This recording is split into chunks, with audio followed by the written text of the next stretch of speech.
Привет, друзья! Привет, друзья! Olá todos! Today I decided to take a language test on italki and I am very happy with my results. So, I would be putting the answer here. I mean, my language test results. And as of today, it has been around 10 months since I started focusing and acquiring Portuguese, and I've since started acquiring Russian as well. And so today, after spending some time with Russian, I said, okay, why don't I take a language test just to see where I am after 10 months? Because I think I could then, after today, I would probably see where I am a year from now, most likely. So, probably take the test again, maybe, or maybe 2 years from now. I don't know. But right now, I am at B1 pre intermediate level, and based on the various videos that I've seen, B1 is actually when I start to actually enjoy the language and can actually dive into native content without much, like, if if I were diving without flailing around. So I kind of have my floaters on, or I am able to float on my own when it comes to the language. So, in other words, I would be able to get around probably in a Portuguese speaking place without being too lost, I guess. So, okay, so I would talk about the test first right now. So the test would have two parts. The first part was I would listen to a bunch of words and phrases, sentences, and then I would have to repeat it. And the second part would be there was a written question, and I would have to answer it verbally. Um, and they gave me like 60 seconds to finish, like to answer. So the first part was a bit difficult, especially the first few sentences, because English, oh no, Portuguese has actually two different general distinct accents. So there's the Portuguese accent in Portugal and the Brazilian one. Now I studied European Portuguese, so it was kind of an adjustment to understand the Brazilian um, phonetics, syntax. Um, so that's why I found it like the first few sentences were like, what? So it took me some time to repeat them, but later on, the longer sentences were difficult, but the shorter ones were okay. And I kind of ad libbed the concepts of some of the other sentences as per my understanding. So I know that it does come with a certain level of fluency to be able to understand both Brazilian and European Portuguese. And I think from what I remember watching various YouTube videos, if I'm able to understand European Portuguese, it would be easier to understand Brazilian because Brazilian Portuguese, phonetically, they enunciate every single syllable as compared to European Portuguese where they blow through the words. So I guess that helped. I don't know. But once again, it does come with a level of fluency to be able to understand both accents, which is similar to how I can, since I grew up acquiring, or at least we were taught actually not, our teachers had the Filipino accent, but at any rate, we would be exposed, I was exposed to more American Hollywood films. And our news would be either in American English accent or Filipino. So, but at the same time, my fluency level in English is high enough that I could understand American accent and I could easily watch Harry Potter. Very bad imitation of the British accent. Probably I could understand the difference between the pronounced accent, which which the royal family and the upper, like the more elite people in the UK speak. And I could also probably understand to a certain degree Cockney. Um, I tried listening to the Irish accent, and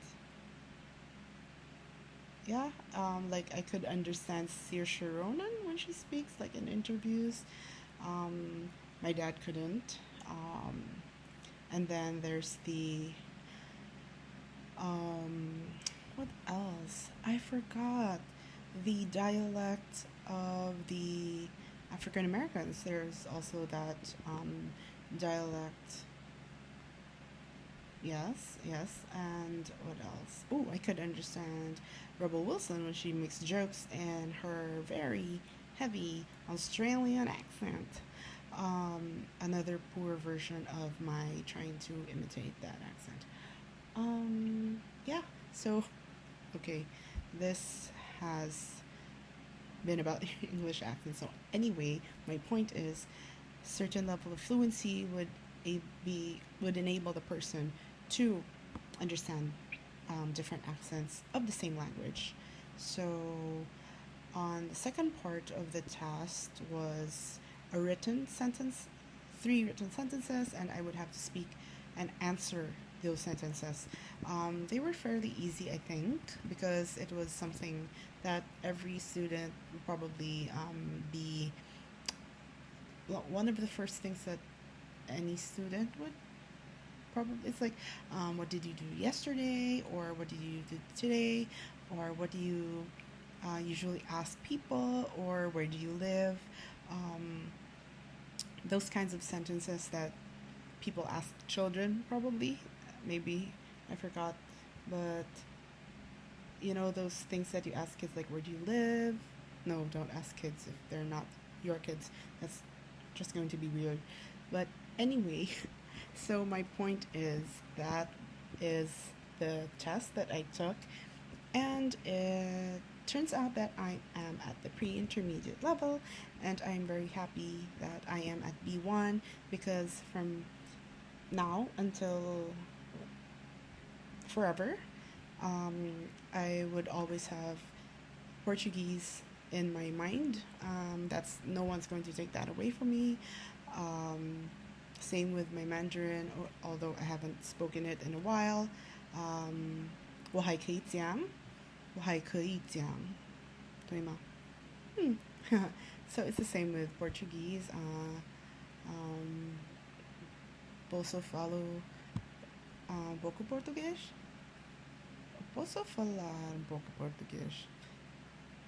So, okay, so how did I get from 0 to B1 in 10 months? I did make a video before, but in short, right now, I would estimate, I think I have over 720 hours. That includes reading, reading on Kindle and Link, watching videos on YouTube on repeat for A1 and A2 listeners. So I started with A1, and then when I had enough vocabulary, or I guess after 2 months or after a month, I started watching Portuguese with Leo, instead of the really basic channel was Portuguese Lab. So if you check out Portuguese Lab, it's really basic. They have a lot of A1 stuff, videos, and then Portuguese with Leo had more A2, I guess, or maybe, I don't know, maybe intermediate. He says it's intermediate. So at first I didn't understand a lot, but now at least the videos that I've been watching for probably more than 50 times, I understand each and every word perfectly, because I was close to memorizing the entire monologue, because that's how repetitive it became. So it's like a song. It became like a mantra probably. It's like repetition, repetition, repetition, different topics but repeated, and then um, reading. Yeah, I did mention reading and some practice with italki. So my main point is that I did spend a lot of time with the language, and I created an air of an environment of immersion, although I've never been to any country. And it's so, like with technology right now, it's so easy to actually do. um, when I wake up, I tell Echo, play Spotify. So while I'll be doing my morning routine, fixing the bed, stuff like that, feeding my cats, um, I would have Portuguese in my room. So it's as if I woke up in Portugal and I'm just eavesdropping on something. So right now, I do turn on Euronews, Portugal, and what's interesting, if you keep the news channel on for, have you tried, like, if you tried to keep the news channel on for the whole day, the news things, I mean, the news clips repeat themselves every 20 minutes or so, except if they're like, there's a breaking news, something new happens. But other than that, yesterday's news, today's news, they keep repeating. So, um, a lot of like other people would find news boring, so that's legitimate. Like if stuff is boring, um, but to me, at least with Euro News PT, it is interesting because like right now, I know um, Russia and Ukraine, because the news just repeats the situation there, and then something, probably I heard something about a flood in Rio de Janeiro, something. So the point is repetition, repetition, and more repetition, and do that every day, and for how long you want to be spending in the language. And there is just no shortcut to getting from 0 to B1. It took me 10 months, um, because I did. There would be days that I would spend like 4 hours, and 2 hours would be spent honestly during my workouts. Those 2 hours or so would be from workouts, and the other 2 hours would be probably an hour in the morning, or 30 minutes in the morning, and then an hour at night, before bed. I would read or I would listen some more, and that would also include like those days that I do accumulate 4 hours.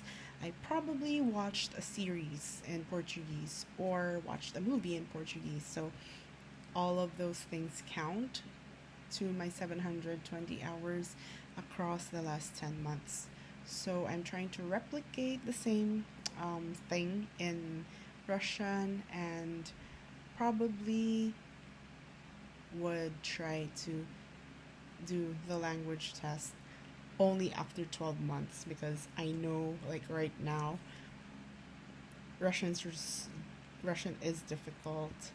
Actually, it's gotten easy because I can now read properly, um, or at least easier than before.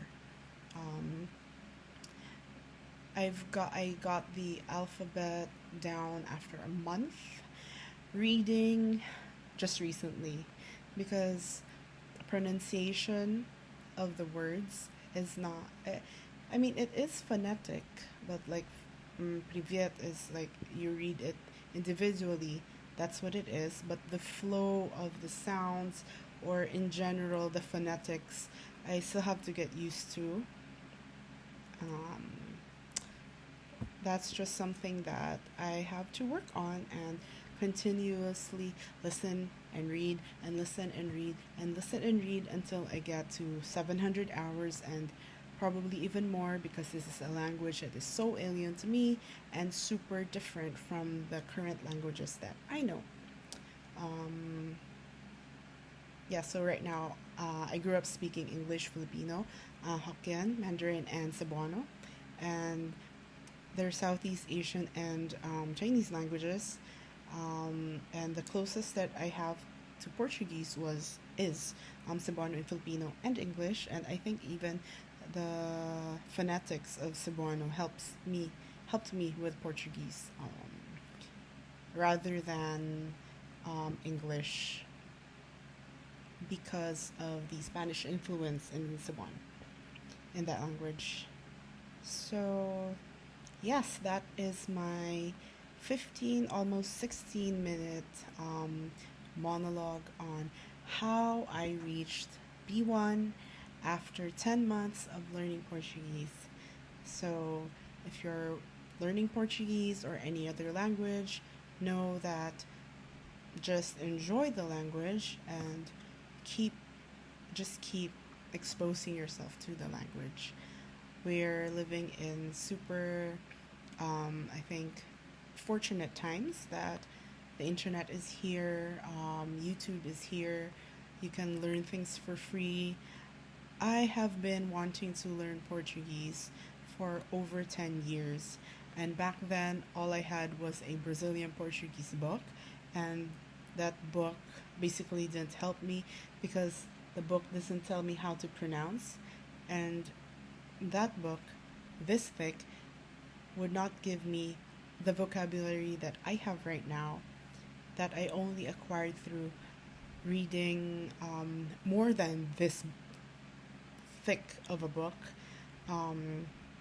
through Link and watching movies on Netflix and watching tons of videos on YouTube. So it's a language learner's or a learner's heaven right now.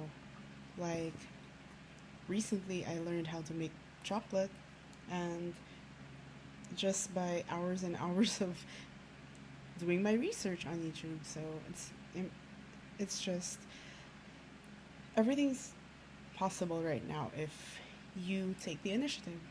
So I hope this video inspired you to do something, learn a language, learn a new skill, and thanks for watching. Ciao. Paka paka.